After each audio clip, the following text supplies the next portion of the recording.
For decades, Anthony Pellicano was the best-known private detective and fixer in Hollywood. His methods were unconventional and, according to the federal government, sometimes illegal. In 2002, federal agents raided his office and found practice grenades and C4 explosives.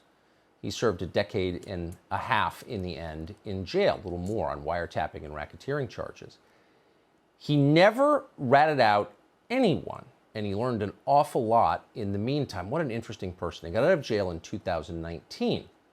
We spoke to him at great length about what he learned in Hollywood and in prison for a brand new episode of Tucker Carlson Today. Here's part of the conversation.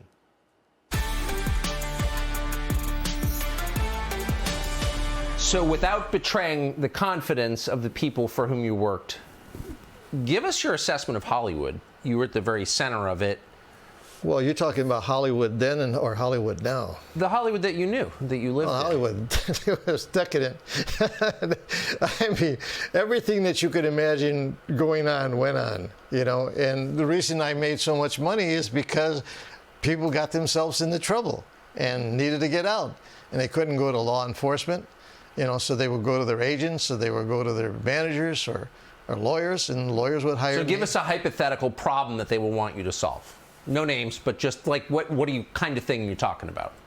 Well, you have the Me Too movement now. Yeah. There was no such thing as a Me Too movement then. Yeah. You understand? So, you know, there were women who would do whatever they could to get, you know, next to a movie star or to make money, or athletes, especially athletes, you know, and sleep with them, become pregnant so they get an annuity. Yeah. Or, you know, try to extort them for large sums of money. Or, you know, you've done something with a woman, your wife doesn't know about it, you're a celebrity, you could, you know, it could cost you a lot of money should somebody disclose this, you know, and I'd come in and take care of it.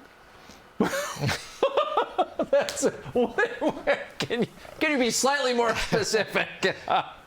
Well, how would you fix that problem? You've got a professional athlete or an actor, a pregnant woman, not his wife. You have to give that person who's trying to do those things a reason not to do it.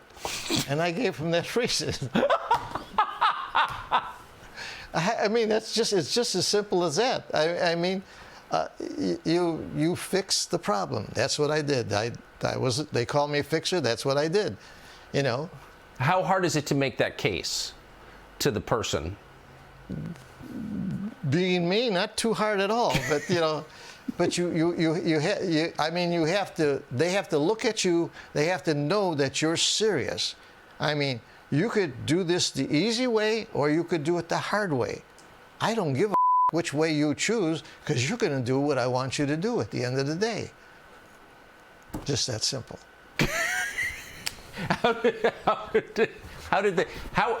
How forcefully did you have to make that case, or did people believe you? Well, sometimes very forceful. I mean, you know, and a lot of times people would go run to other people to try to intercede, you know, and then I have to face those people too. But, you know, at the end of the day, I took care of it. And by the way, I always started out as a gentleman. Always with reason. I always tried to reason with people. I didn't get to the point where I had to use other means unless reasoning didn't work, you know? So you just think about that. What percentage would you say responded to reason? Not more than 25%. So you had to go to Plan B quite a bit. Yeah. This is an amazing conversation with an amazing man. Comes out of prison after 17 years-ish. Loving America and wiser. Sounds improbable, but it's true. And if you watch it, it goes on for about an hour. It's a brand new episode of Tucker Carlson Today. You will agree. Anthony Pellicano, quite a person. It's on FoxNation.com. Hey, Sean Hannity here. Hey, click here to subscribe to Fox News YouTube page and catch our hottest interviews and most compelling analysis. You will not get it anywhere else.